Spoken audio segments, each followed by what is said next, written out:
Kekasih Tuhan, bersyukur hari ini kita boleh bertemu kembali dalam renungan firman Tuhan pada minggu.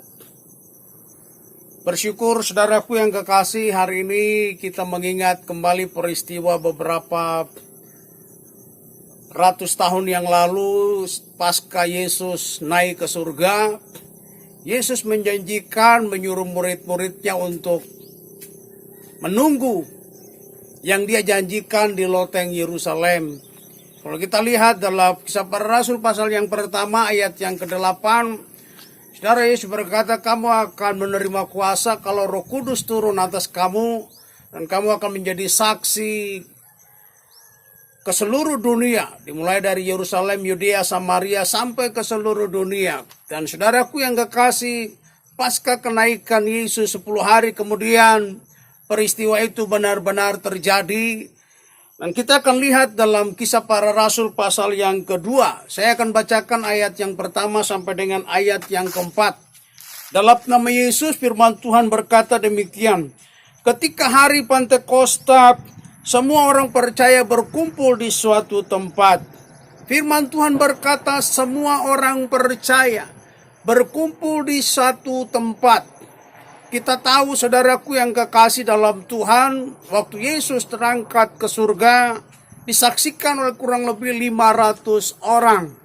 500 orang mendengar pesan Tuhan. 500 orang melihat, menyaksikan bagaimana Yesus terangkat ke surga. Tapi saudaraku yang kekasih dalam Tuhan, merupakan suatu hal yang sangat mengherankan. Dari 500 orang itu, Alkitab mencatat bahwa hanya 120 orang yang menanti penggenapan janji Tuhan itu di loteng Yerusalem.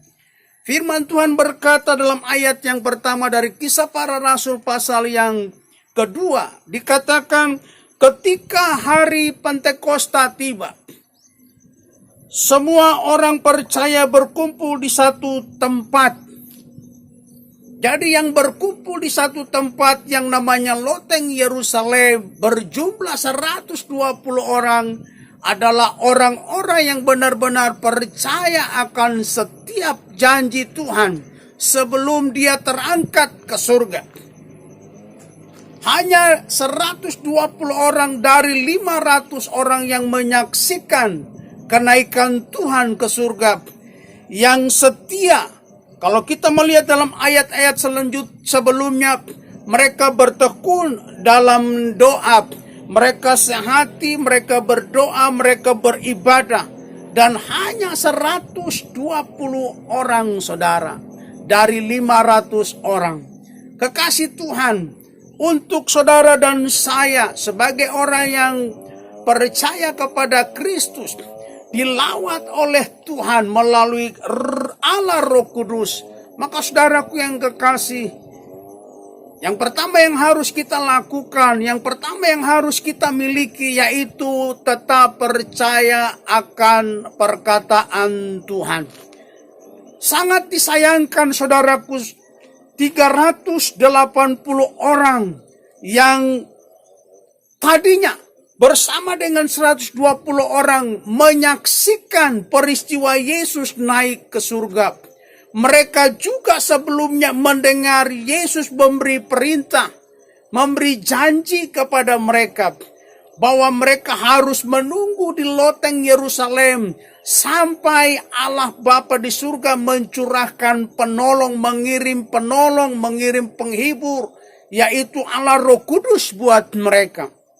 Mereka mendengar pesan yang sama, mereka mendapat janji yang sama. Namun saudaraku yang kekasih, Alkitab berkata hanya 120 orang yang mengalami lawatan Roh Kudus di loteng Yerusalem. Sangat disayangkan saudara. Kekasih Tuhan, mujizat itu penting. Mujizat itu perlu buat setiap kita yang percaya. Tapi saya mau katakan bukan sebuah jaminan kalau kita senantiasa mengalami mujizat atau melihat mujizat akan membuat kita tetap percaya kepada Tuhan yang memberikan janjinya buat saudara dan saya. Oleh sebab itu saudaraku yang kekasih dalam Tuhan, yang harus kita miliki, yang harus tetap kita pertahankan, yang harus tetap ada di dalam kehidupan kita supaya kita tetap mengalami penggenapan demi penggenapan akan janji Tuhan di dalam kehidupan kita, mengalami lawatan demi lawatan kuasa Roh Kudus dalam hidup kita, yaitu saudara dan saya harus tetap percaya kepada apa yang Tuhan janjikan. Saya tidak tahu keadaan saudara hari ini. Saya tidak tahu apa yang engkau hadapi hari ini. Tapi saya mau katakan buat saudaraku yang kekasih dalam Tuhan, kalau mungkin doamu belum dijawab oleh Tuhan, kalau mungkin engkau sedang menanti janji itu tergenapi, kalau mungkin hari ini situasimu belum berubah, tetap percaya kepada Tuhan yang berjanji. Karena Dia yang berjanji, firman-Nya berkata Dia setia dengan janjinya. Jangan goyah sekalipun doamu belum dijawab. Jangan berhenti berdoa sekalipun mungkin keadaanmu belum berubah. Jangan berhenti berharap kepada Yesus yang berjanji. Sekalipun mungkin saudaraku yang kekasih dalam Tuhan, situasi yang engkau hadapi tidak mengizinkan engkau. Situasi yang engkau hadapi mungkin berat. Dan mungkin engkau berkata engkau sudah tidak mampu untuk bertahan. Saya mau katakan biar lewat peristiwa ini, belajar dari 500 orang, 380 mereka gagal mengalami penggenapan janji Tuhan buat mereka. Tetapi yang 120 mereka berhasil menerima penggenapan janji Tuhan itu. Ayat 2 berkata, tiba-tiba turunlah dari langit suatu bunyi seperti tiupan angin yang keras yang memenuhi seluruh rumah di mana mereka duduk. Mereka yang tetap percaya, mereka yang tekun berdoa, mereka yang beribadah, mereka yang setia menanti penggenapan janji itu. Alkitab berkata di dalam ayat yang kedua, hari itu mereka mengalami yang namanya lawatan kuasa Roh Kudus. Tiba-tiba turun dari langit suatu bunyi seperti tiupan angin keras yang memenuhi seluruh rumah di mana mereka duduk. Tidak ada satu orang pun yang dilewatkan. Semuanya mengalami jamahan. Mereka mengalami penggenapan firman Tuhan yang dikatakan di dalam Kisah Rasul 1 ayat yang ke-8, saudaraku yang kekasih dalam Tuhan. Yesus berkata, kamu akan menerima kuasa kalau Roh Kudus turun atas kamu. Dan 120 orang ini menerima kuasa karena dilawat oleh Roh Kudus. Betapa indahnya kehidupan kekristenan kita jikalau kita hidup dalam kuasa Tuhan, jikalau kita hidup dalam otoritas Tuhan. Saya percaya engkau akan menjadi orang-orang yang super. Engkau akan menjadi orang-orang yang hebat. Engkau akan menjadi orang-orang yang luar biasa untuk hormat kemuliaan nama Tuhan Yesus Kristus. Oleh sebab itu kekasih Tuhan, tetap percaya sekali lagi, sekalipun doamu belum dijawab oleh Tuhan. Tetap percaya sekalipun keadaan tidak memungkinkan, bahkan keadaan seakan-akan menyiksa saudara, menghimpit saudara, membuat engkau tidak bergerak bebas. Seakan-akan engkau tidak bisa berbuat apa-apa lagi. Dengar baik, pertolongan Tuhan tepat pada waktunya. Lawatan Tuhan indah pada waktunya. Seperti yang dialami oleh 120 orang ini, saudara. Ayat yang ketiga berkata, dan tampaklah kepada mereka lidah-lidah seperti nyala api yang bertebaran dan hingga pada mereka masing-masing. Mereka yang tadinya orang biasa, mereka yang hanya nelayan, mereka yang orang-orang yang mungkin tidak diperhitungkan oleh masyarakat. Mereka yang awal-awalnya tadinya hidup dalam ketakutan. Mereka yang tadinya kehilangan harapan. Saudaraku yang kekasih dalam Tuhan, Ketika peristiwa ini terjadi, kuasa dari surga itu turun atas mereka. Otoritas ilahi itu terjadi dalam hidup mereka.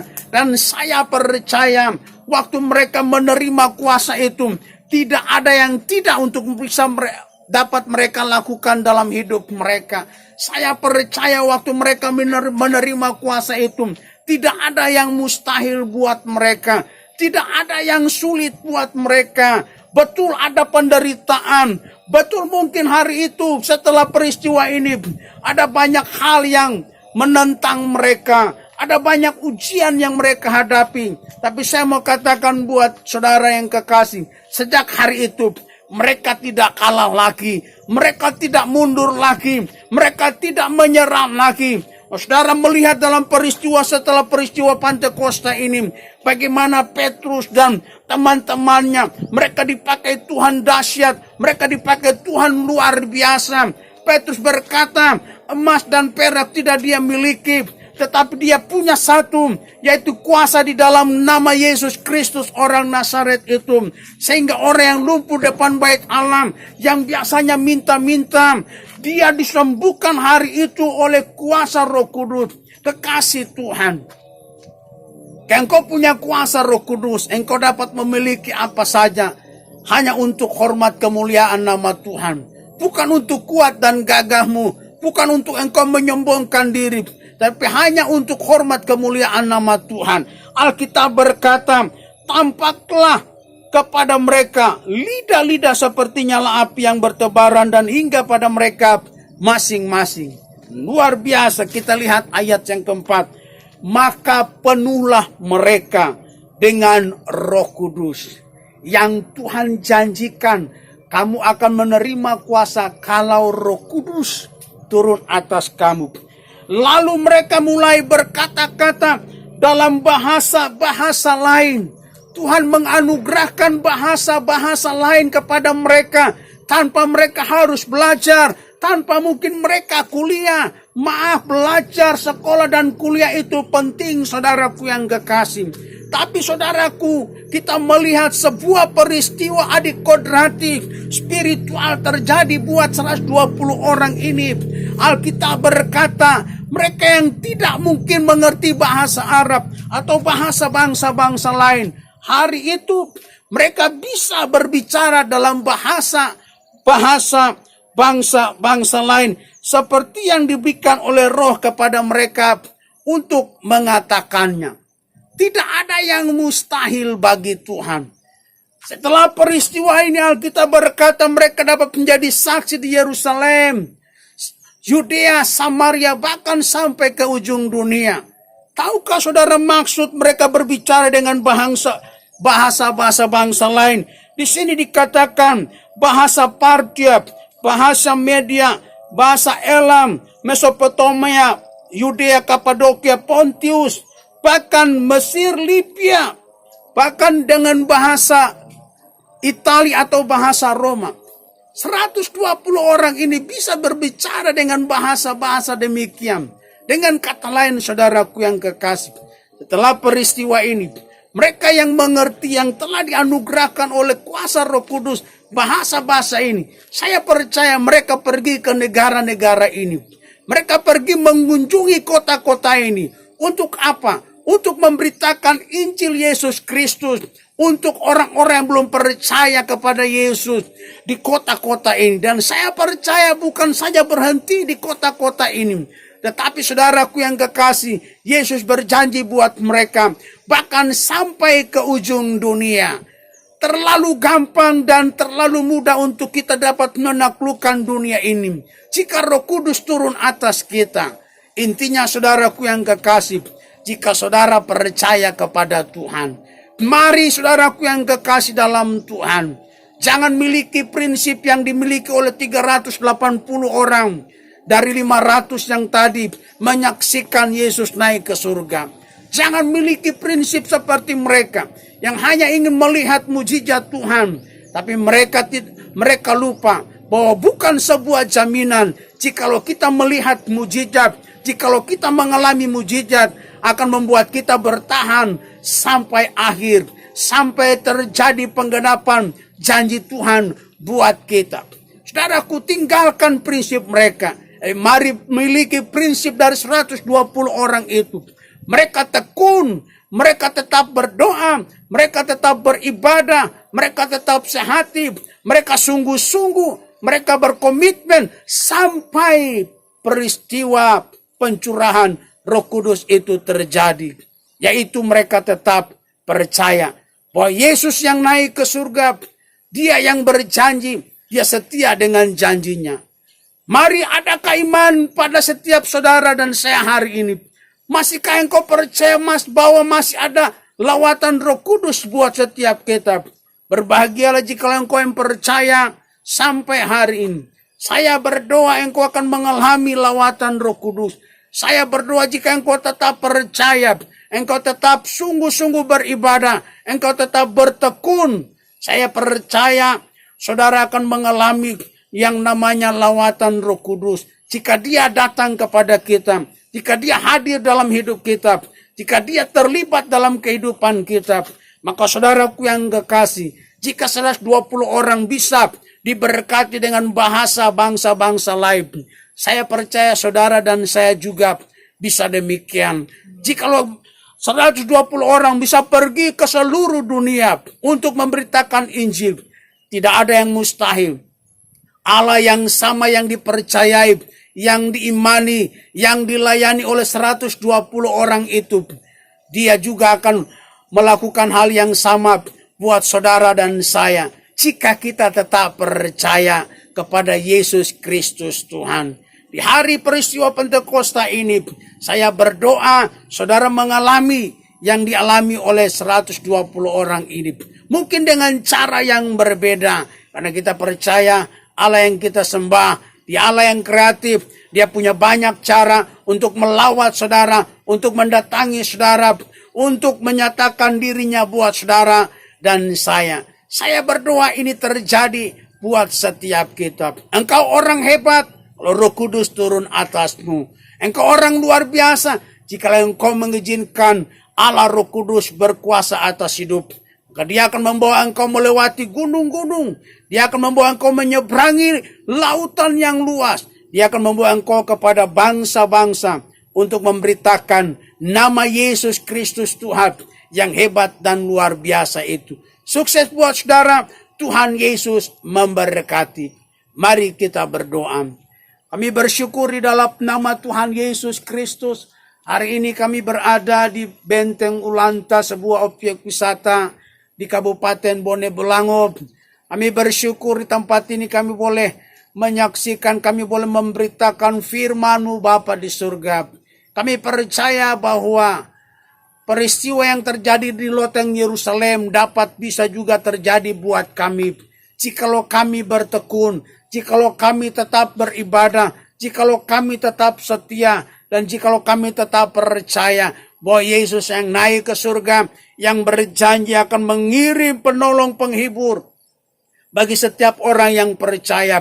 Dan itu sudah terjadi di loteng Yerusalem. Dan kami percaya Allah Roh Kudus yang ada bersama dengan gereja-gerejamu, Allah Roh Kudus yang bersama dengan orang percaya di bumi ini, pasti juga bisa melawat setiap orang yang merindukan pribadi Roh Kudus di dalam kehidupan mereka. Dan kami mau Tuhan itu terjadi. Jemaat GPI Raja Wali, kami semua rindu itu terjadi. Lawatan itu kembali terjadi di tempat di mana kami tinggal, di tempat di mana kami berusaha, di tempat di mana kami beribadah, di tempat di mana kami tinggal, di kota yang kami cintai, kota Gorontalo. Ini kami Roh Kudus, tolong kami. Dan biarlah kami tetap percaya sampai kembali kami melihat Engkau datang menjemput kami di awan-awan yang permai.